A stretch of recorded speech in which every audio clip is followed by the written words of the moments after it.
Me llamo Eleanor Briggs.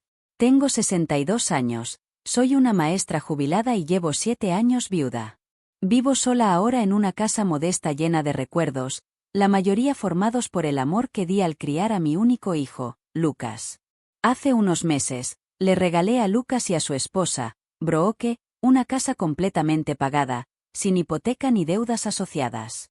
Usé los ahorros de toda mi vida y me dije que era un acto de amor, una base para su familia en crecimiento. Elegí los colores de la pintura, armé muebles en mi garaje e incluso cosí las cortinas a mano. Era más que una casa, era una parte de mí. Por eso, cuando recibí un mensaje de Lucas aquella mañana, mis manos temblaron de una manera que no sentía desde el día en que enterramos a su padre. La pantalla se iluminó con un mensaje breve. Explicaba que no me uniría a ellos en el crucero familiar y añadía que Brooke prefería mantenerlo limitado solo a la familia. Solo familia. De algún modo, yo ya no contaba como tal. Me senté en la cocina, rodeada del aroma del café intacto, leyendo el mensaje una y otra vez mientras los dedos se me sentían rígidos y fríos. Respondí con un mensaje corto diciendo que lo entendía. Esa respuesta lo contenía todo: el dolor, la sorpresa y la repentina claridad. Pulsé enviar mientras una voz dentro de mí gritaba que había sido lo bastante buena para comprarles una casa, pero no lo bastante buena para sentarme a su mesa o compartir sus vacaciones. El corazón me latía con fuerza, pero mi rostro permanecía tranquilo e inmóvil. En ese instante, algo dentro de mí se rompió. La parte que ponía excusas por los demás. La parte que guardaba silencio para evitar conflictos. Esa parte desapareció. La luz de la mañana avanzaba lentamente por el suelo, tocando las sillas de la cocina que yo misma había restaurado a mano. Eran las mismas sillas en las que Lucas se sentaba de niño, con las rodillas raspadas y preguntas interminables sobre las estrellas. Ese niño ya no estaba. En su lugar había un hombre que había trazado en silencio un límite que yo ya no podía cruzar. La casa se sentía extraña, como una exposición de malas decisiones. Las fotos cubrían las paredes, cada una pagada por mí, capturando sonrisas de vacaciones que yo había financiado por completo. Un viaje a Disneyland cuando Lucas tenía 7 años. Una escapada a Cancún cuando Brooke se unió por primera vez a la familia. También estaba el viaje a la cabaña acogedora que insistí en pagar aquella Navidad en que dijeron que el dinero estaba ajustado. Me había dicho a mí misma que era mi regalo para ellos. Ahora, todo lo que veía eran gastos enmarcados como recuerdos. Mis pensamientos volvieron a la fiesta de inauguración de su casa la primavera anterior, la que yo organicé y pagué.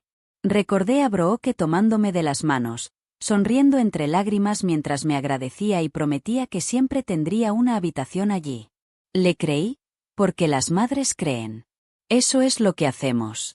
Recordé pasar tardes repintando su dormitorio mientras ellos estaban en el trabajo, eligiendo un lavanda suave porque Brooke decía que la ayudaba a relajarse. Pedí cortinas nuevas por internet y las instalé yo misma. Cada mueble de esa casa llevaba mis huellas.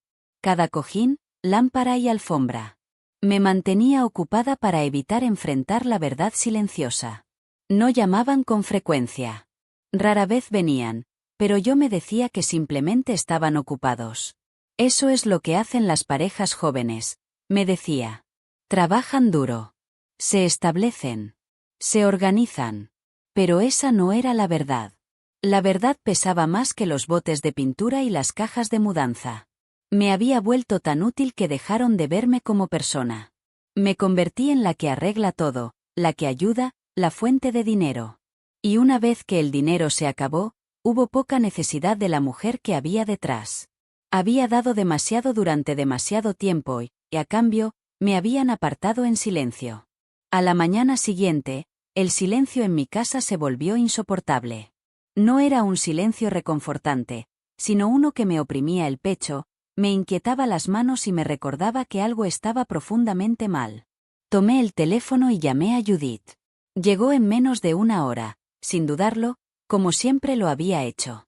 Esa es la naturaleza de las amistades de toda la vida. Entró en mi cocina, miró mi rostro y no necesitó preguntar qué había pasado. Me pidió con suavidad que se lo contara mientras dejaba su bolso. Deslicé el teléfono por la mesa para que pudiera leer el mensaje ella misma. Su mandíbula se tensó al leerlo. No habló de inmediato, solo negó con la cabeza lentamente, como si hubiera estado esperando esto. Dijo que creía que lo habían estado planeando desde hacía tiempo. Negué con la cabeza y dije que pensaba que quizás solo era Brooke, que tal vez ella lo había influenciado. Dije que Lucas no era así. Judith me miró con la honestidad que solo una amiga de toda la vida puede ofrecer y me tomó la mano. Me dijo que había criado a un buen hijo, pero también a uno que nunca tuvo que luchar porque yo siempre estaba allí arreglándolo todo. Explicó que Brooke se dio cuenta de eso y supo exactamente cómo usarlo. Me dijo que me había hecho pequeña, y ahora me trataban de esa manera. Sus palabras dolieron porque eran verdad. Había sido útil durante tanto tiempo que olvidé cómo era ser realmente vista. Aún así, algo dentro de mí estaba cambiando, y por fin estaba lista para ser vista de nuevo. Esa noche no pude dormir. Me quedé despierta mirando el techo, con las palabras de Judith repitiéndose en mi mente sobre cómo todo esto había sido planeado. A las 2:17 de la madrugada, me levanté de la cama y caminé hasta la cocina. La luz de mi portátil llenaba la habitación mientras me sentaba, con los dedos suspendidos sobre el teclado. Durante años, Brooke había gestionado la mayoría de mis cuentas en línea porque siempre decía que era más fácil. A menudo me decía que no debía preocuparme por esas cosas durante la jubilación, y yo le creí. Quería creer que me estaba ayudando. Quería creer que todavía importaba. Pero esa noche inicié sesión con una nueva lucidez. Al principio, todo parecía normal. Mi cuenta corriente, mis ahorros y mis fondos de jubilación estaban allí. Nada parecía fuera de lugar. Pero así es como funciona. El peligro se esconde dentro de lo que parece ordinario. Así que busqué más a fondo y encontré múltiples transferencias, pequeñas cantidades repartidas en el tiempo, etiquetadas como costos de mantenimiento, reparaciones y fondos de emergencia, ninguna de las cuales yo había aprobado. No había autorizado ningún pago vinculado. Al profundizar más, vi que las cuentas de destino no estaban a mi nombre. Pertenecían a Brooke. Ella se había añadido en silencio como usuaria secundaria y había ido vaciando mi cuenta poco a poco, de una forma diseñada para no levantar sospechas. Quedó claro entonces que no se trataba de un simple descuido, sino de algo mucho más deliberado. Aquello era un robo disfrazado de amabilidad. Y Lucas, no lo sabía, o simplemente no le importaba mientras el dinero siguiera entrando. Me recosté en la silla, con el corazón acelerado, no por miedo, sino por algo más frío y mucho más preciso. Una comprensión se asentó dentro de mí, nítida e inconfundible. No estaban planeando hacerme daño algún día. Ya lo estaban haciendo, convencidos de que yo nunca me daría cuenta. Pero me había dado cuenta, y había terminado de guardar silencio. Para la mañana, mi decisión estaba tomada. No habría más silencio ni más espera del siguiente acto de traición. Era hora de actuar. Llamé al señor Caldwell, mi abogado. Había gestionado mis asuntos durante años, supervisando mi testamento, mi planificación de jubilación e incluso los trámites cuando transferí la casa a Lucas y Brooke. Contestó de inmediato y dijo que le alegraba saber de mí, preguntando si todo estaba bien. Le respondí con calma que no lo estaba, y que por eso necesitaba verlo ese mismo día. Sin dudarlo, despejó su agenda. Unas horas después, estaba sentada frente a él en su despacho, con las manos cuidadosamente entrelazadas sobre el regazo. Le dije que quería revertir la transferencia de la casa, asegurar cada cuenta y cancelar todos los poderes notariales existentes. Todos y cada uno. Hizo una pausa, no en desacuerdo, sino con comprensión. Me advirtió que esas acciones podían generar tensión. Le respondí que la tensión ya existía y que yo simplemente había sido demasiado ciega para reconocerla. Asintió y dijo que iniciaríamos el proceso de reversión, pero que si sospechaba abuso financiero, necesitaríamos documentación y registros claros. Le dije que ya tenía parte de eso y deslicé una hoja de cálculo impresa sobre su escritorio, añadiendo que pensaba obtener más. Alzó una ceja y preguntó si consideraría contratar a un investigador privado. Acepté de inmediato y le dije que contratara a quien él considerara de confianza. Asintió otra vez y dijo que nos moveríamos con rapidez. Él comenzaría los trámites legales y el investigador empezaría a construir un rastro documental completo. Al salir de su despacho, algo dentro de mí había cambiado. Ya no se trataba solo de detenerlos. Se trataba de recuperarme a mí misma, en silencio y de manera deliberada, con una fortaleza que nunca esperaron. Esa tarde regresé a casa y me senté a la mesa de la cocina, con la luz del sol calentándome el rostro. Por primera vez en semanas, mis manos estaban firmes. Creían que seguiría callada. Pensaban que aún era la mujer que firmaba cualquier cosa que le pusieran delante con una sonrisa educada. Esa mujer ya no existía, y la que la había reemplazado no tenía intención de desaparecer. A la mañana siguiente encontré un sobre metido por debajo de la puerta principal. Era blanco, sencillo e inmediatamente reconocible. Brooke siempre usaba ese tipo cuando enviaba papeles que decía ayudarme a organizar. Encima había una nota adhesiva amarilla con su letra redondeada, diciendo que firmara cuando estuviera lista porque eso haría todo más fácil mientras ellos estuvieran fuera. No había oído abrirse la puerta, lo que significaba que probablemente otra persona lo había entregado, seguramente antes de que se fueran al crucero. Para entonces, ya estaban lejos, navegando sobre aguas azul profundo, bebiendo cócteles y sonriendo para las fotos. Mientras tanto, el sobre esperaba sobre la encimera de mi cocina, paciente y engañoso. Lo abrí con cuidado. Los documentos dentro estaban prolijamente mecanografiados y organizados de manera profesional. A primera vista parecían inofensivos, simples actualizaciones rutinarias, ajustes patrimoniales y autorizaciones estándar. Pero a medida que leía cada línea, el estómago se me tensaba. Oculto dentro del lenguaje legal había un nuevo poder notarial, permanente e irrevocable. Le daría a Brooke control total sobre mis finanzas, mi propiedad, mis decisiones médicas e incluso la autoridad para internarme en una residencia sin mi consentimiento. No estaban esperando a que yo me volviera frágil o incapaz. Se estaban preparando para quitarme todo mientras aún estaba plenamente viva. Esto no era una herencia. Era control. Me quedé mirando las páginas durante un largo momento y luego las volví a colocar dentro del sobre. No lloré ni levanté la voz. Me quedé de pie, con una mano apoyada en la encimera, dejando que la verdad se asentara. Hablé en voz baja en la cocina silenciosa, como si me dirigiera a la mujer que había sido, diciendo que casi lo había firmado, pero que hoy no lo haría. Hoy lo veía con claridad. No usaría el documento para rendirme, sino como prueba. Creían que iban un paso por delante, pero yo los había alcanzado y ya estaba cambiando el rumbo de las cosas. Al mediodía, ya estaba de vuelta en el despacho del señor Caldwell. Esta vez no hubo conversación casual. Me miró una sola vez y asintió. Le expliqué que habían deslizado el sobre bajo mi puerta mientras estaban de crucero y se lo entregué. Lo abrió despacio, con el gesto endureciéndose a medida que leía.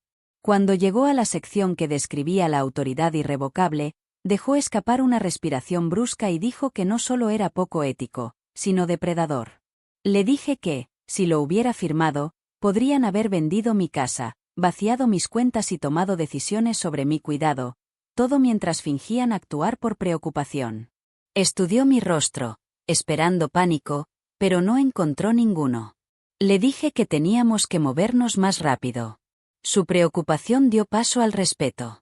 Dijo que la reversión de la escritura de la casa ya había sido presentada, que el congelamiento de activos estaba en marcha y que el investigador había comenzado una auditoría financiera completa.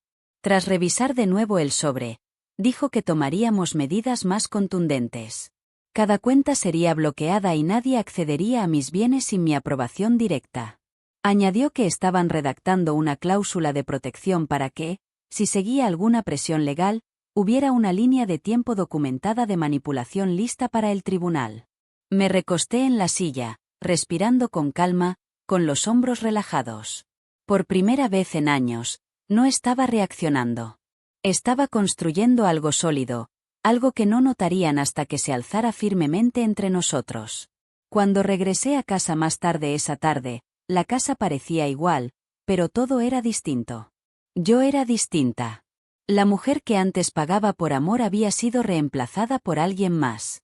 Era alguien que ya no se disculpaba por sobrevivir, alguien que entendía que la paz no viene de la aceptación, sino de los límites y el amor propio. Y ahora, estaba protegiendo ambos.